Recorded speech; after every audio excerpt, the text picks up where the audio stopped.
In 2018, the World Economic Forum discussed the possibilities of mind control using sound waves. This is something that several people have claimed to be a target of. They have become known as targeted individuals. A subcommittee for Homeland Security was recently held to discuss this technology and the targeting of U.S. government employees and their families. This is commonly known as the Havana Syndrome and dates back to 2016 when U.S. diplomatic personnel in Cuba experienced unexplained health problems. Guys, if your assessments here are correct, these are very covert weapons, aren't they? They don't leave behind bomb fragments, bullet holes, etc. They could absolutely be used by our adversaries and have very low levels of, very easy to deny that they were even there, that they were used. Is that correct? That's correct. There's no entry or exit wound. How they're designed is to make the target feel like they're crazy, like they're imagining things, especially on the low duration, the low intensity, long duration hits. Have any of you three panelists ever seen one of these weapons? I have seen a 1991 version of the weapon, and it looks like a satellite dish with a unit this size attached to it. And of course, over the years, miniaturization has been possible.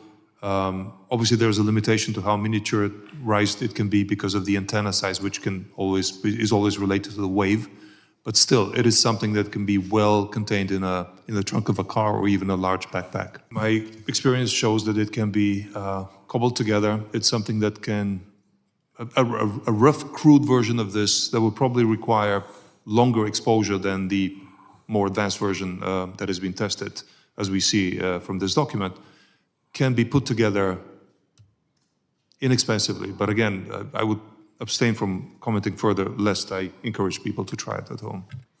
What you all are saying is there's a government cover-up of the fact that something is out there afflicting, targeting us.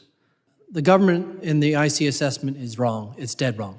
I can't tell you if it's a cover-up, why they're doing this, malfeasance. I won't go there. So cover-up would depend on intent. There could be good reasons to withhold information. I will say that the public statements that the executive branch is making is inconsistent with the classified record. And then it would be Congress's job as an oversight authority to determine why that is, whether it was a legitimate reason to mislead the public or because of some nefarious reason, or all the above. Mr. Grozev said you spoke to a Russian agent who said that they believe that Americans are using these same weapons on them. Is that correct? That is correct, back in the 80s. Might that have something to do with part of the CIA's motive to cover up the existence of this tech and these weapons? That is a very logical possibility.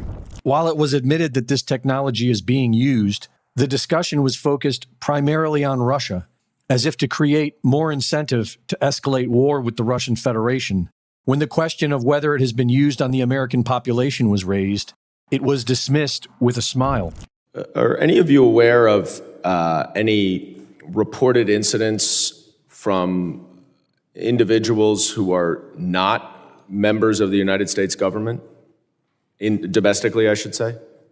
There are many people who believe they are victims of AHIs. All you have to do is look at my Twitter feed whenever I post on the topic.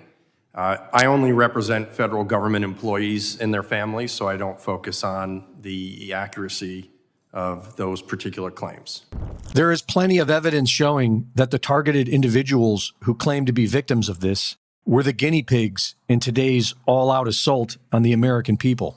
And our government is far more concerned with starting another war. Reporting for InfoWars, this is Greg Reese.